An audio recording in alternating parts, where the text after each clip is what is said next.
All right, Miss Robinson's art students, today is Wednesday, 3/25/20. This is your assignment. Simple 3D form / cylinder still life continued. Real quick before we get started, I want to remind you, I'm going to be posting these or uploading these to my YouTube channel first. Okay, so subscribe to my YouTube channel so you can have really easy access to all of your art assignment videos. I'm learning how to do this for the first time, so as I get more experience, more practice, hopefully I'll get them uploaded to my channel faster, and then I can upload them to Google Drive faster, and Mr. Hughes can get them on the Wilkerson YouTube channel faster. But that's going to take a little while.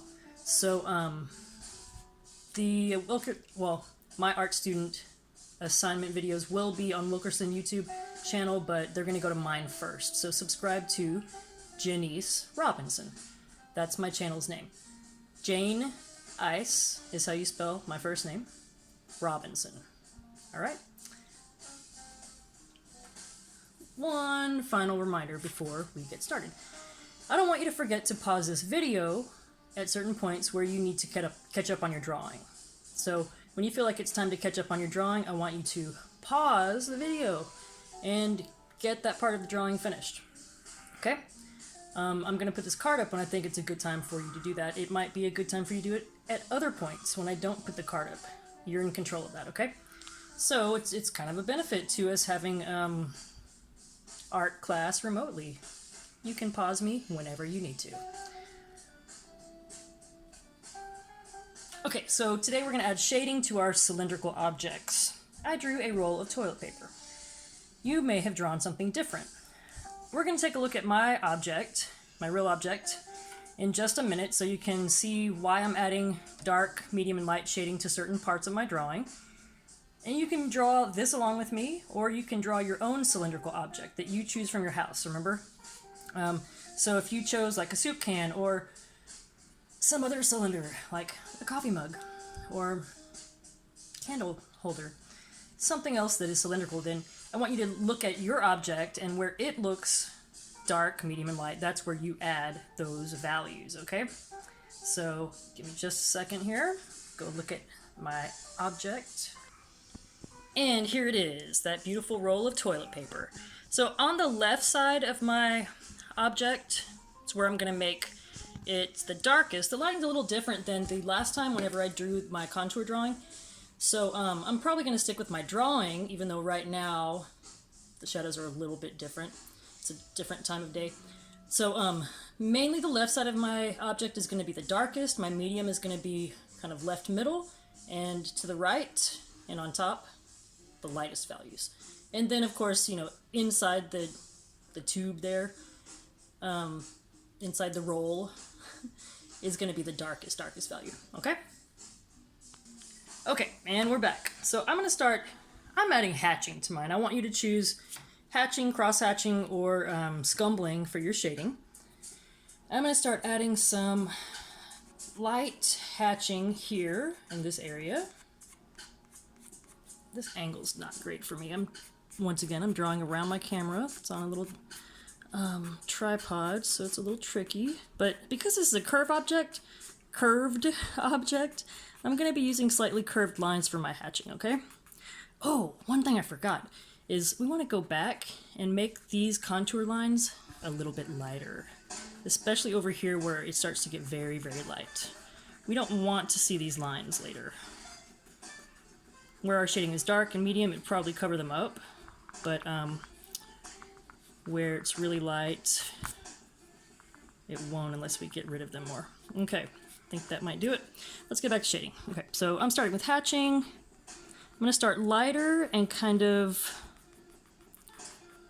go over it with more layers to darken it. And, you know, I just made a mistake there. I'm just going to go back and erase that later. No problem. And the reason we're using curved lines is because this object is rounded. So it's going to help us make this look cylindrical and round, curved, if our lines are slightly curved. Okay, so I am going to keep doing that.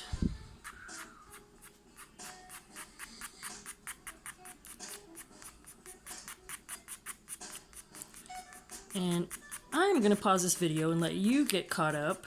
I'm going to get a lot of this done and show you what it looks like when I go all the way to the bottom with this shading. So I forgot to use the pause card.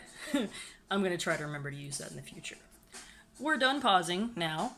So here's my shading so far. I went all the way to the bottom and over. And now some of this area is supposed to be getting lighter. So the way we're going to solve that problem is we're going to add more shading here to make this darker, and this will remain lighter. So to darken this area, which you want to be the darkest, especially right over here, we're adding another layer of shading.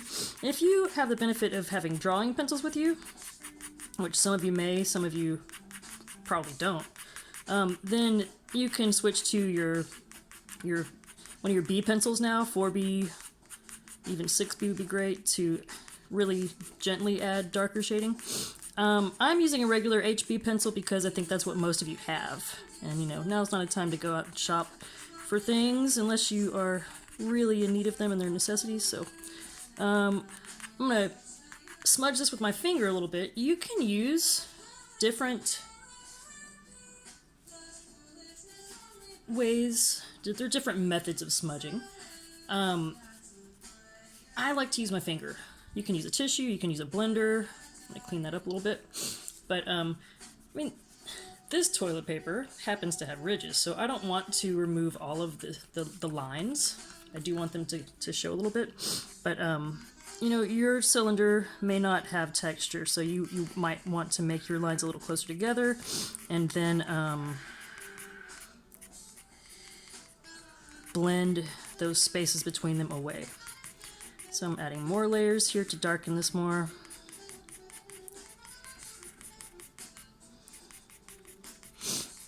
And now is a good time for you to pause again, and catch up on your drawing. Alright, so I'm back. And here's what I've done with my shading so far. It's taken multiple layers to get here, but I'm still trying to maintain that slight curve, and I'm getting lighter and lighter. Here's a trick. Whenever you've gone too dark, just go back and really gently erase a little bit to get your lighter value. And that is really helpful. Okay, so that's a little too light right there. So the tricky part for me is adding these hatching lines, these strokes, in slight curves, and trying to work in these small spaces. That's pretty tricky to me. But I'm working it out. So we're going to keep on adding that shading really lightly. Now this part gets a little dark. It's some kind of an indentation. I think I called it an indentation last time. It's just a little part of the roll that's pressed in. We'll see how that looks. Maybe a little too dark. Just make that a little darker for now and then come back to it. We just want to remember it's going to be darker. And you know, if it's too distracting, we might even just take that out later. Okay, so I'm going to keep on adding this, and you might be thinking, oh, we have so much more to shade. This is going to take so long. But really, it isn't, because this area is going to be so light, it's going to have very little shading. And here we have to remember to add our shading super, super lightly. Like, that's probably even too dark. I'll probably smudge that and erase it a little bit and then rework it.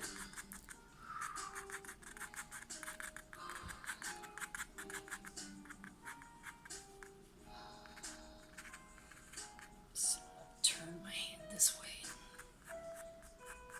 It's a little different.